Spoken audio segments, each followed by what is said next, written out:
Hi everyone, it's Chris and welcome back to another video. Thank you very much for popping by today. I've not done a video for a little while. I've been out and about and just doing stuff, been on holidays and things, so I haven't had time to do a video, but I have still been listening to music and buying the odd album and 45 and so on. So I've got a bunch of albums to show you and some 45s and some CDs, a couple of CDs and a box set as well. So let's start with the albums. First one up is Tangerine Dream, and this is Zeit. So this is pre-sequencer Tangerine Dream. So Zeit tends to kind of really meander gently between each piece. It's a double album, beautiful gatefold, laminated sleeve, 4 songs.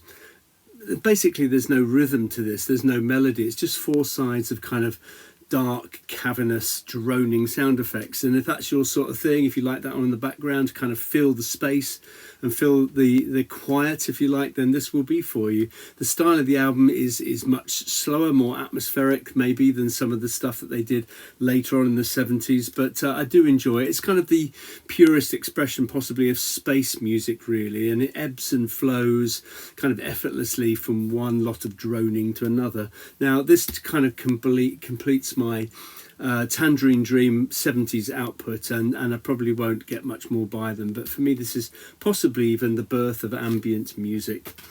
Next up is the Smiths. Now I got this to complete a discography. I've got all their other albums. I would quite like to get their 12-inch singles as well, but they're quite difficult to find for a decent price. But this is Strange Ways Here We Come, their 4th and final album. It follows The Queen Is Dead, which is quite a tall order, if I'm honest, and suffers for it probably. It's very well produced, possibly more experimental. They're pushing the boundaries. It's incorporating new sounds like piano and exploring kind of different musical directions and so on. It's possibly less jangly than the other albums as well, but it's a little bit all over the place, but I do like it. And you know, it's got some classic stuff. Stop me if you think you've heard this one before. Girlfriend in a Coma, Last Night I Dreamt That Somebody Loved Me. But yeah, great stuff from the Smiths.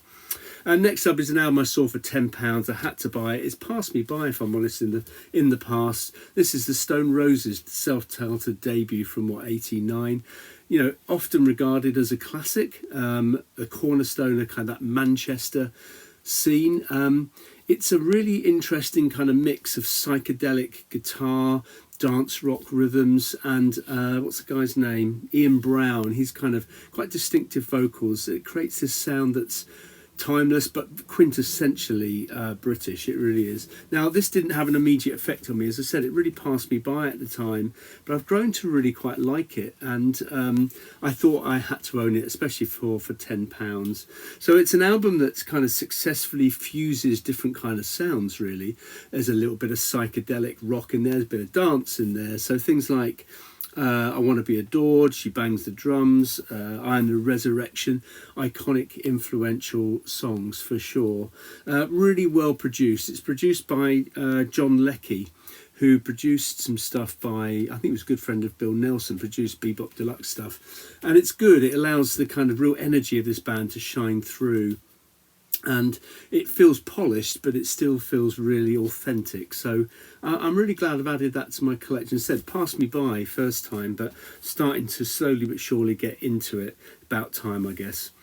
Next up is an album that I didn't buy this probably for a reason, and it was only £4, so I thought I'd add it to my collection. Now the main guy in here, Gary Moore, guitarist who was with Thin Lizzy and Colosseum 2, and then had a quite decent solo career. He put a band together in 1980, you know, classic year for rock music, and that band was called G-Force. And this is that album. Now it has its rocky moments, White Knuckles, which is very kind of Van Halen Eruption-like, and Rockin' and Rollin', the song that follows straight on from this kind of guitar wig out bit, but it's also got some poppy moments on it as well, and it's an album that can't really decide what it wants to be. It's okay, it's certainly not essential, and there's probably a reason why I've never had it in my collection, but I saw it for £4 and it had the badge and the cloth sewn badge thing and the poster, so I thought I'd add it to my collection, but I don't know how many times I'll play it. Now, this is another album that I saw for cheap. This was £4, which I think for a double is pretty good. And it's Reading Rock Volume 1. I don't even know if a Volume 2 exists. So this is lots of recordings from 1982 Reading. Now, I didn't go to Reading in 82. I went in 1980. And there is one song on here, Hot and Ready by UFO. That's a 1980 recording. And Whitesnake are on here from 79. The rest is from 1982. And there's some decent stuff on here. Bernie Marsden, Randy California's on here, Michael Schenker.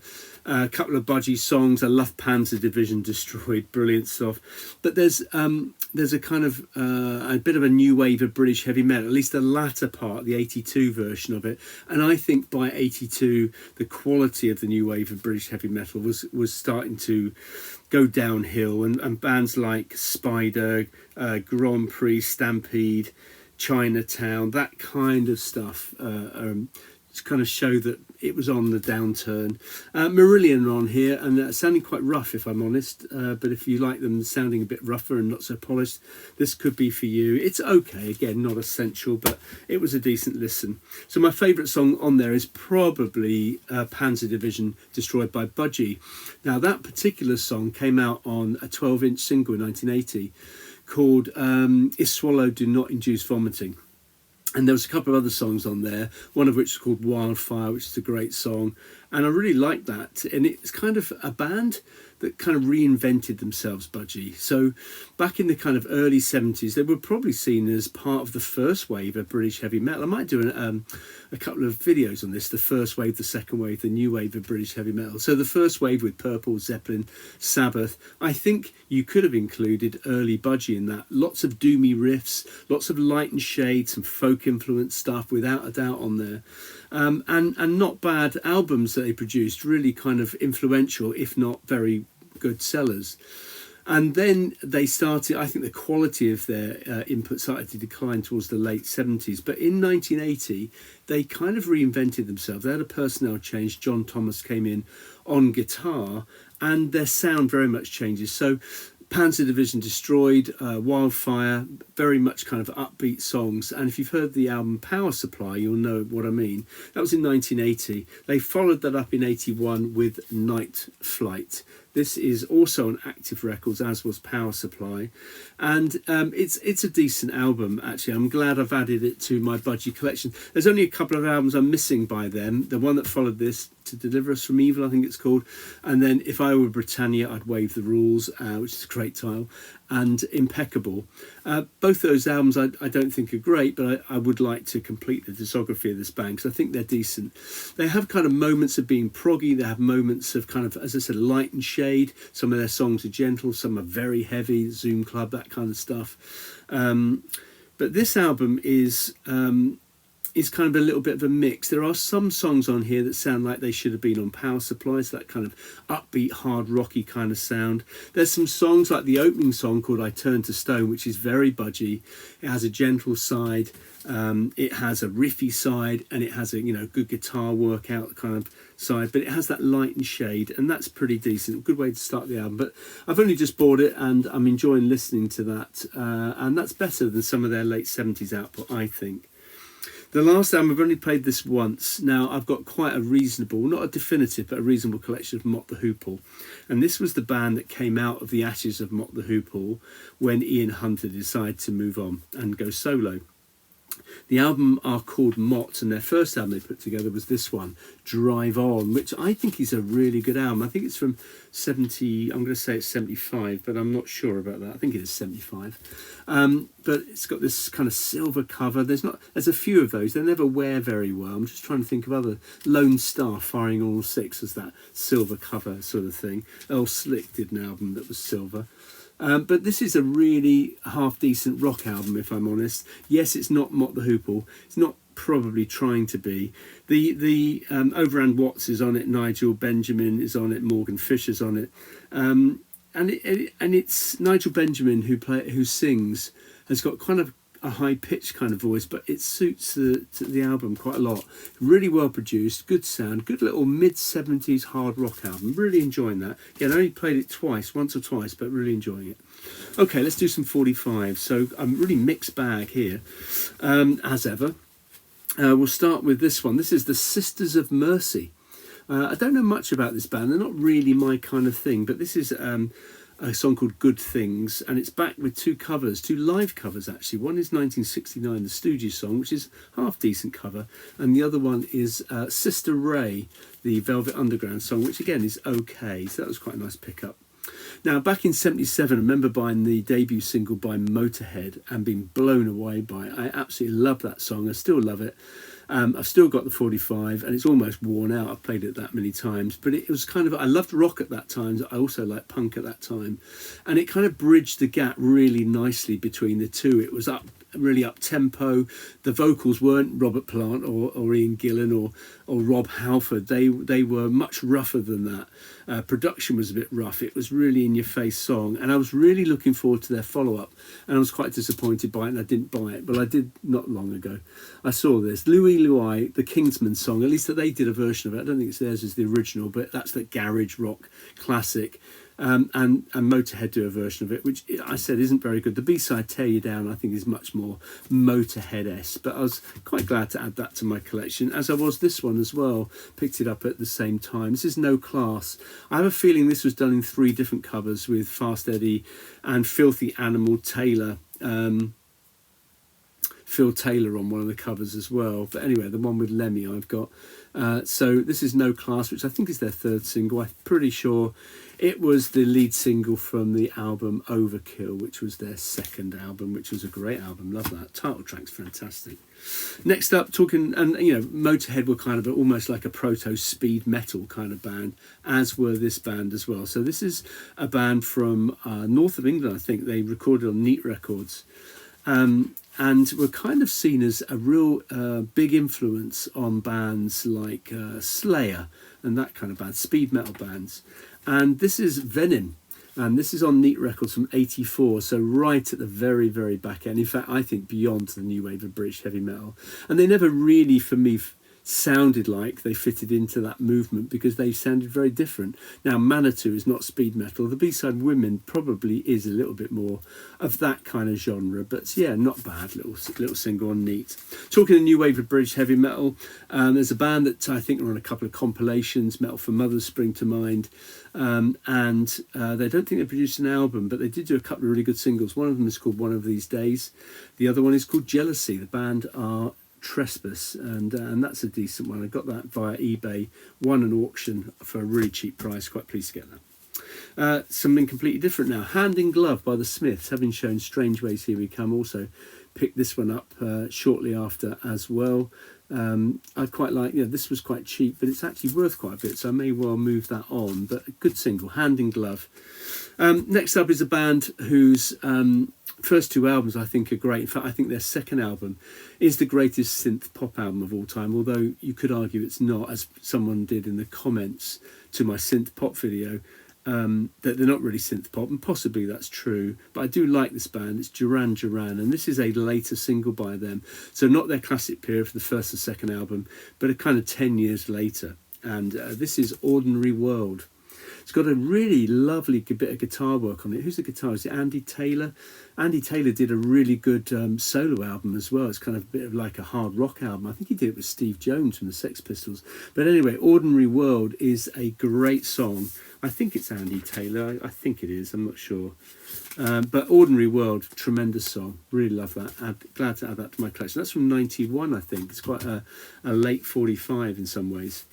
Okay. Let's go on to some CDs. A couple of Deep Purple related ones to start with. This is Gillan's Inn. Now I've got the first version of this, and this is the deluxe tour edition. And when I compare them, actually, a bit disappointed. I should have done some research on this. I think there's only 2 songs on here that are different from the other one, but for me they're quite important. And it's a version of Demon's Eye, which was a song that featured on Deep Purple's Fireball album, which I love. And that has Jeff Healey playing on it. And a version of Speed King, which has Joe Satriani playing on it. No, those 2 songs didn't appear on the original version of Gillan's Inn. And it's a mishmash of songs over the years featuring people like Tony Iommi and Steve Mawson.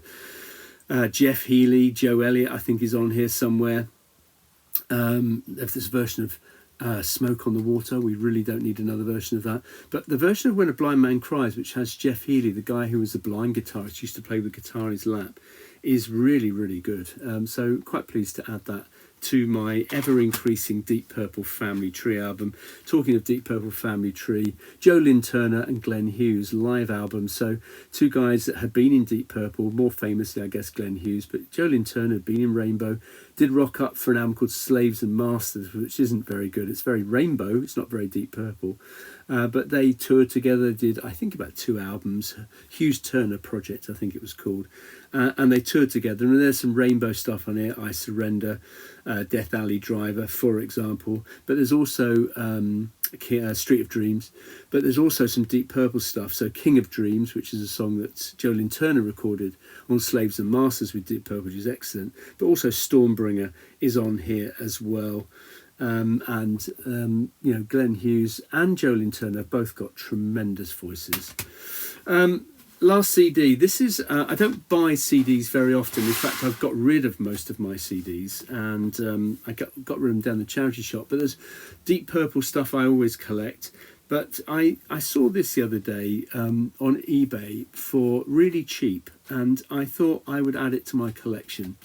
The band are part of the new wave of British heavy metal. They're a band I saw several times as a support act and as a headlining band.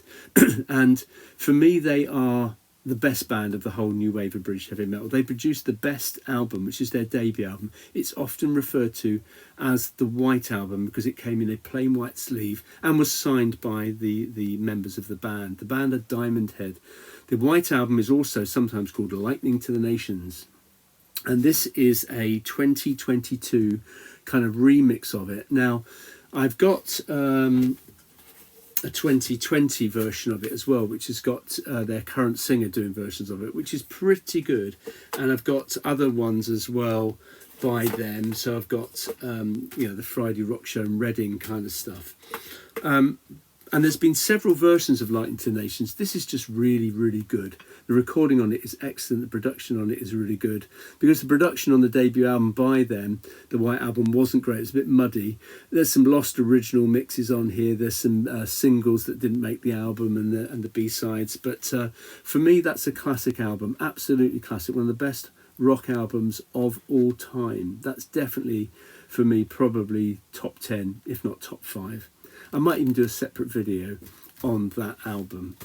And then last up, I've just received this this week, and this is a special bit of work. This is the greatest live album of all time, and the 50th anniversary of that album, although it's the 53rd, but that didn't have the same ring to it as 50th, and it's the Deep Purple Made in Japan box set. Now, I've got several anniversary copies of this, and I probably will do a separate video on Made in Japan, looking at the different versions. This has got 3 Nights from Osaka and Tokyo and so on on it. It's also got a Stephen Wilson remix. Now, it's better than I thought it was going to be, because the first song that they released on Spotify was Highway Star, and I found the production on it abhorrent for one reason. That's right at the start. The bass is really clear. It's a kind of a Rickenbacker, which is a very distinctive bass guitar. The drums are really to the fore. But Deep Purple, although it's always had a good rhythm section, the main things are the keyboard and, of course, the guitar. And right at the beginning of Highway Star, which is the definitive version of that song and one of the greatest heavy metal songs of all time, the power chords at the start from Ritchie Blackmore are really in the background. And I think it's such a mistake to do that. The rest of the album, the rest of the song actually, kind of almost corrects itself, if you like, and the production is pretty good. It's crystal clear, but then the 72 original is also crystal clear. But I'm really pleased to add that to my collection. It's got a poster and, you know, a tour program from the time, and, you know, really nicely produced box set. So anyway, Deep Purple, Made in Japan, 53rd anniversary copy. Pleased to add that to my collection. So there you go. Tell me what you think in the comments below of the stuff that I've picked up, and I'm sure I'll be back sometime soon with another video. Cheers.